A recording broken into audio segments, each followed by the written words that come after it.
NKRI, yes. NKRI, Yes. takbir. Takbir. Ya. Kita tahu keutamaan dan kemuliaannya, tetapi hari Jumat bagi bangsa Indonesia tidak bisa dilepaskan bahwasanya proklamasi kemerdekaan Republik Indonesia dikumandangkan juga pada hari Jumat.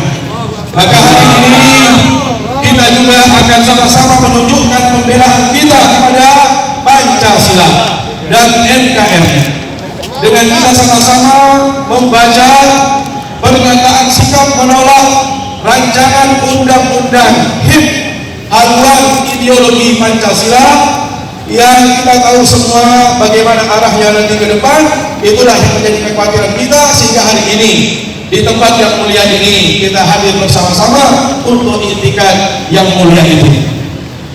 Penolakan terhadap rancangan undang-undang haluan ideologi Pancasila merembet ke daerah.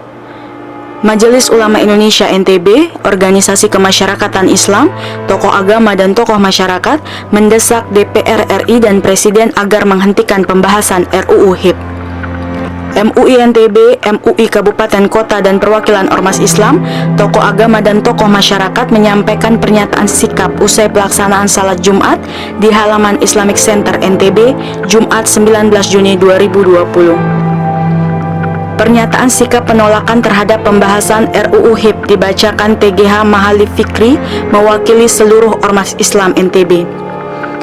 Setelah menelaah dan mengkaji secara empirik dan cermat, serta munculnya resistensi warga negara terhadap RUU HIP, MUI NTB, Ormas Islam NTB, tokoh masyarakat dan tokoh agama menyatakan 7 sikap.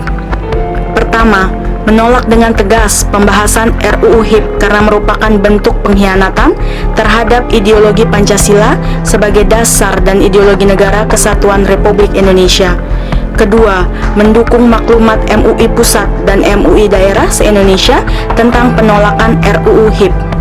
Ketiga, meminta secara tegas kepada fraksi-fraksi di DPR RI untuk tetap mengingat fakta sejarah kelam kemanusiaan yang dilakukan oleh Partai Komunis Indonesia pada tahun 1948 dan pada tahun 1965 sebagai pijakan naluri dan logika dalam menyusun undang-undang. Keempat, mendukung sepenuhnya keberadaan TNI sebagai penjaga kedaulatan negara kesatuan Republik Indonesia sekaligus pengawal Pancasila. Karena itu, jika ternyata ada indikasi penyebaran paham komunis dengan berbagai cara, segera laporkan kepada markas TNI terdekat.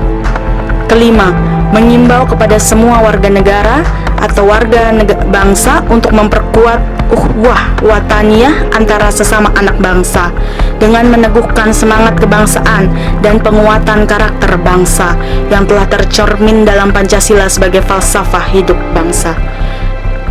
Keenam, meminta dan mengimbau kepada umat Islam Indonesia agar tetap waspada dan selalu siap siaga terhadap penyebaran paham komunis dengan berbagai cara dan metode licik yang mereka lakukan saat ini.